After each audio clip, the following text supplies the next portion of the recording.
Avec nous pour parler d'environnement et des manières de lutter contre le réchauffement climatique, Serge Auru. Serge Auru, bonjour. Vous êtes directeur de WWF France, cette ONG qui lutte pour l'environnement. Alors d'abord, ce type de taxe qu'on a vu dans le sujet dite carbone, est-ce qu'elle est vraiment efficace ? Moi, je pense que ce qui serait efficace, c'est qu'on rende les voitures moins polluantes. Ce qui serait efficace, c'est d'avoir une réglementation européenne digne de ce nom.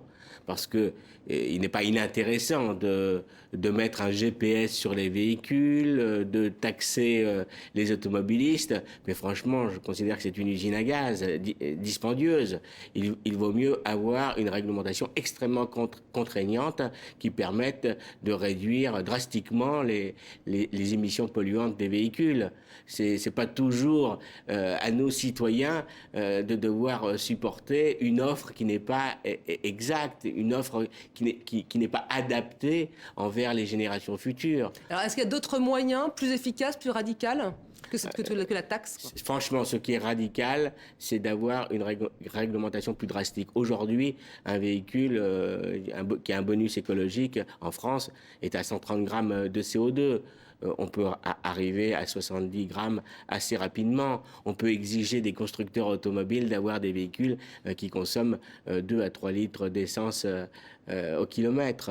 Là, il y a eu un peu trop, à mon sens, de désinvolture à l'égard des constructeurs automobiles. Alors, on est à presque 2 semaines de Copenhague maintenant. On a vu dans le sujet aussi... on essaie d'être bon élève, mais il y a quand même 2 clans qui se forment. Est-ce que vous êtes optimiste, vous ? Vous savez, là, on est entre le choix entre la mondialisation des égoïsmes et la mondialisation d'impact écologique planétaire.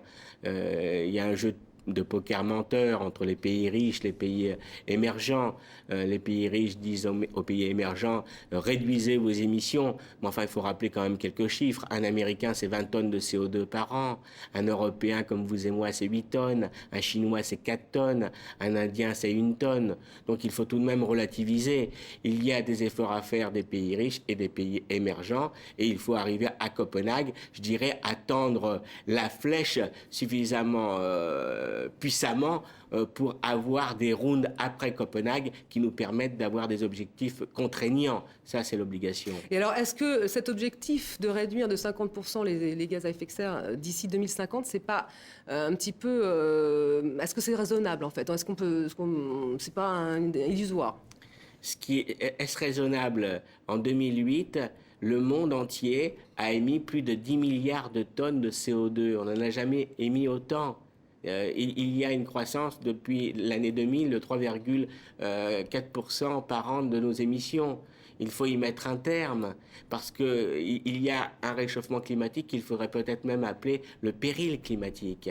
Et là, aujourd'hui, et ce n'est pas simplement les ONG qui le disent, mais l'Agence internationale de l'énergie le dit, nous sommes sur une trajectoire d'une progression de la température à la fin de ce siècle de plus de 6 degrés. 6 degrés, c'est une catastrophe écologique. Il y a vraiment urgence. Vous dites qu'il y a vraiment urgence. D'ailleurs, il y a une revue Science qui a sorti un rapport qui parle d'accélération de la glaciation, enfin de la fonte des pôles, de la glace aux pôles nord et sud. Il y a vraiment urgence. Tous les indicateurs sont au rouge et il y a des milliers de scientifiques qui le disent. Donc n'écoutez pas les dénégations de quelques révisionnistes qui nous disent le contraire. Il y a une obligation d'adapter nos industries. Il faut décarboner nos différentes industries dans chaque pays. Et il faut aider les pays émergents également à s'adapter au réchauffement climatique. Et alors, vous lancez un appel. Nous avons lancé avec 11 organisations non gouvernementales l'ultimatum climatique et nous nous adressons à notre président, mais au-delà, à l'ensemble des dirigeants pour que Copenhague soit un succès. Aujourd'hui, on est à plus de 340 000 signatures. Donc, cliquez sur www.copenhague-2009.com. Il faut impérativement 1 million de signatures. C'est important. Le clic est citoyen, mais il engage notre attitude. Merci Serge Auru d'avoir apporté vos éclairages sur cette question.